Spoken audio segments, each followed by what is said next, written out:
Punjabi union की छत्तर छावें Punjab house which मुजद्ददे नात हज़रत हफीज़ तायब रहमतुल्लाह अलैह होरां दी वरेगंढ दे मौके उत्ते महफिले नात दा प्रबंध किया गया। तकरीब विच मन्ने परमन्ने नात खाना समेत हफीज़ तायब होरां दे चाहन वालियां दी वड्डी गिनती ने रलत की ते उन्हां नूं खराजे अकीदत पेश करदिआं आखिया कि उह सच्चे आशिक रसूल सल्लल्लाहु अलैहि वसल्लम होण दे नाल नाल नेक सीरत इंसान भी सन।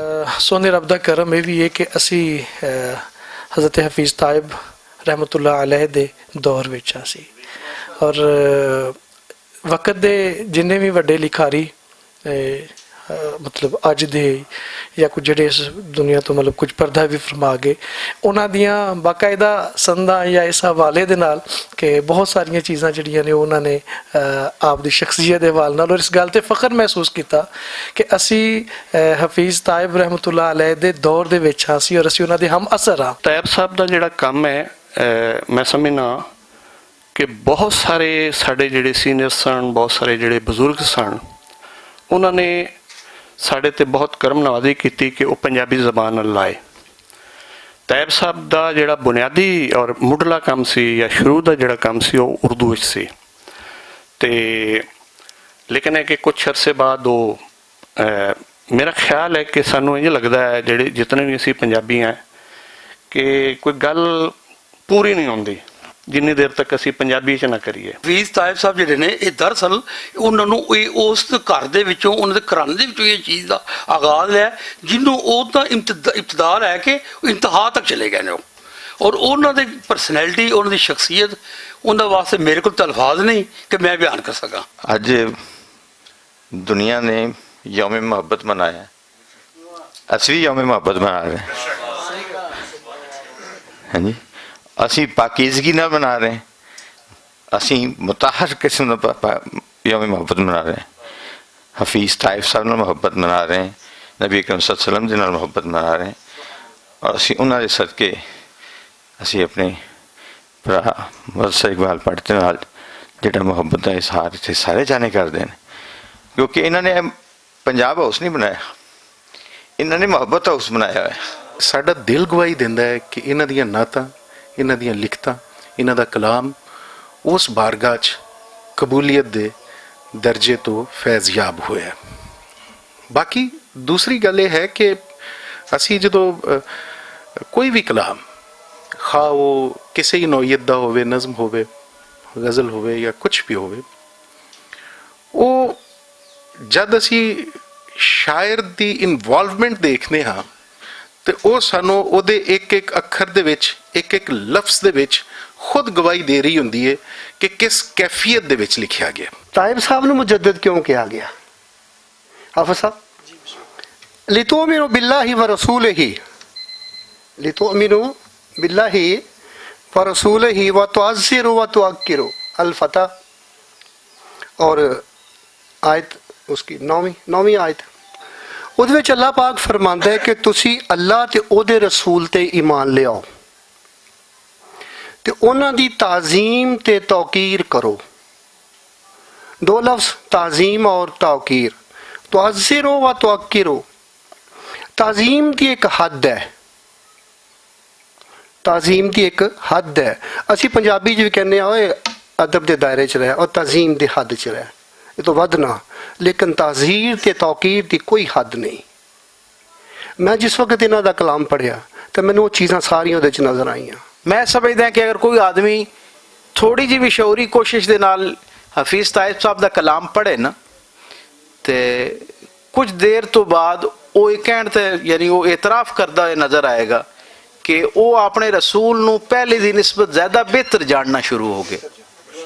एक बड़ी अहम गल है, यानी अकीदत का इजहार करना सुभान अल्लाह इसकी कितनी तारीफ की जाए घट है, लेकिन उहदे नाल जिहड़ा इल्म दा मुंतकिल करना है ना एक बड़ी खूबी की गल है और उन्होंने यहाँ ये दर्जा कमाल तो मैं नजर आती। तायब साहब का तो हम असर ही कोई नहीं और असी अपनी इज्जत समझते हैं तायब साहब ने अपना ताल्लुक कायम करके और मैं समझना कि मेरी इज्जत तायब साहब की वजह तो है, मजीद मिरास की वजह तो है।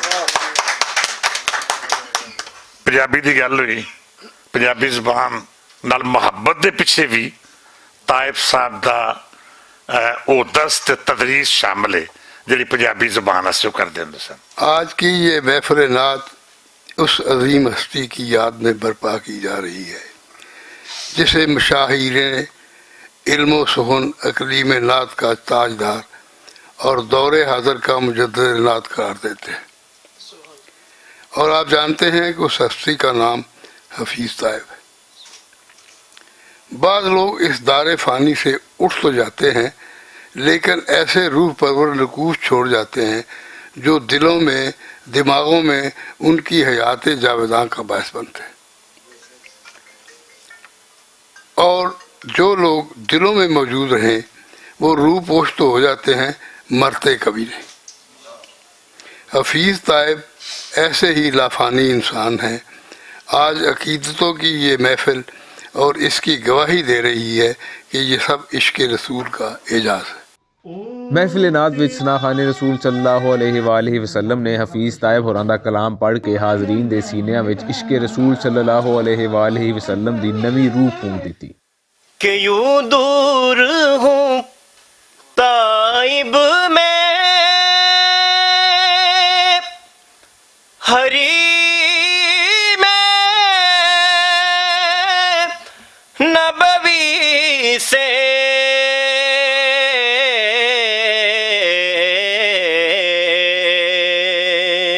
रोज़े दी जाली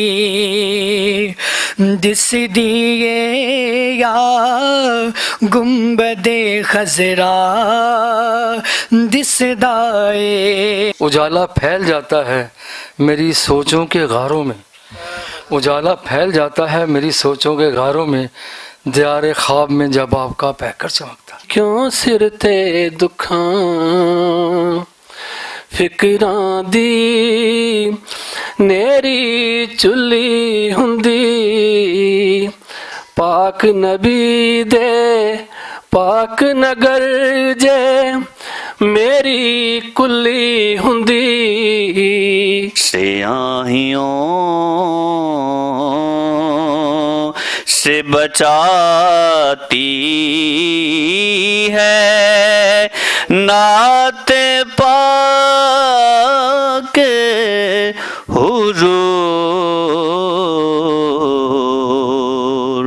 कहाँ कहाँ।